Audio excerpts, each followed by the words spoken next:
Before we start, Nobody Told Me is an educational channel. We are not financial advisors.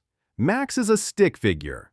Please do not make major financial decisions based on advice from a stick figure. Now, let us talk about the stock market. The stock market moves trillions of dollars every single day. It is on the news constantly. Everyone talks about it, and almost nobody actually understands how it works. Today, Max is going to fix that, because nobody explained the stock market in plain English, which is genuinely criminal given how much it affects your life. Let us start at the very beginning. What actually is a stock? A stock is a tiny piece of ownership in a company. When a company wants to raise money to grow, it can sell small pieces of itself to the public. Each piece is called a share. When you buy a share of Apple or Tesla or any company, you become a part owner of that company. A very tiny part owner, but an owner nonetheless. The stock market is just the place where these shares get bought and sold every single day. Think of it like a giant auction house where millions of people are buying and selling tiny pieces of companies all at once. The price of a share goes up when more people want to buy it than sell it. And it goes down when more people want to sell it than buy it. Supply and demand. The oldest rule in economics. Now, here's where most people get confused.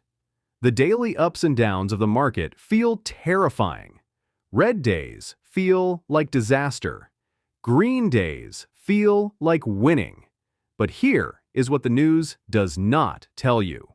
Zoom out. Look at the long-term picture.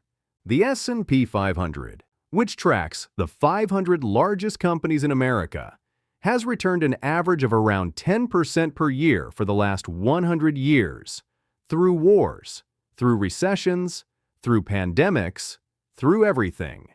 10% per year sounds modest, but here is what compound growth actually does to your money.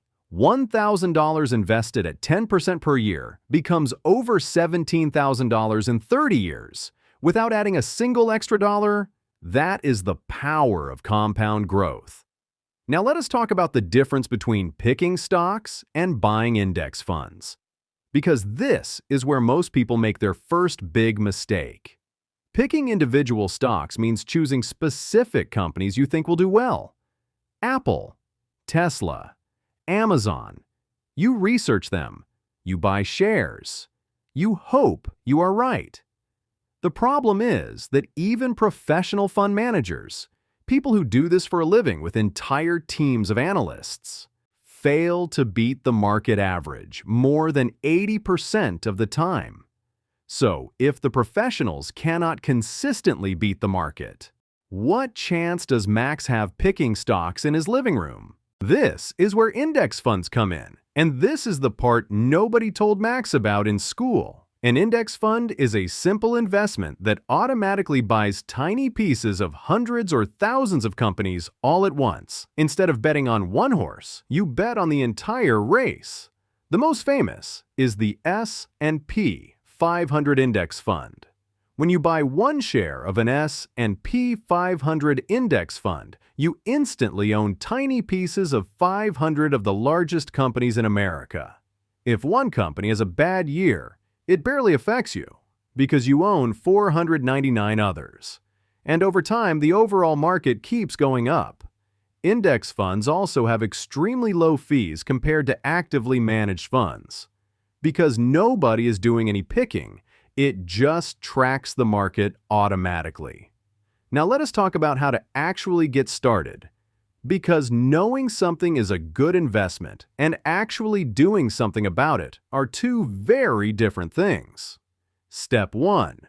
Open a brokerage account. Think of a brokerage as a shop where you buy investments. Popular options include Fidelity, Vanguard, and Charles Schwab. All three have no minimum investment and no account fees. Step 2. Choose a simple index fund. For most people, starting out a total market index fund or an S&P 500 index fund is the simplest and most effective starting point. Step 3.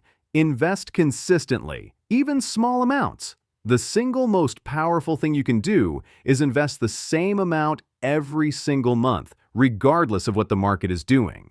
This is called dollar cost averaging. When the market is up, you buy fewer shares. When the market is down, you buy more shares at a discount. Over time, it smooths out the volatility. Step 4. Leave it alone. This is the hardest step. When the market drops, and it will drop, do not panic and sell. Every single market crash in history has eventually recovered and gone on to reach new highs. Every single one. Selling during a crash locks in your losses and means you miss the recovery. Nobody told me the secret to investing in the stock market was doing almost nothing. Open an account. Choose a simple index fund. Invest consistently. Leave it alone. Repeat for 30 years. The stock market is not a casino for rich people in suits. It is the single most powerful wealth-building tool available to literally everyone. And nobody told us that in school. Subscribe to Nobody Told Me, because your financial future is too important to leave to people who benefit from you staying confused. Important note: everything in this video is for educational purposes only. It is not financial advice. Nobody Told Me is not a licensed financial advisor. Max is a stick figure. Please do your own research. Speak to a qualified financial professional before making any investment decisions. And yes, that was a real disclaimer, read by an AI voice. The future is weird.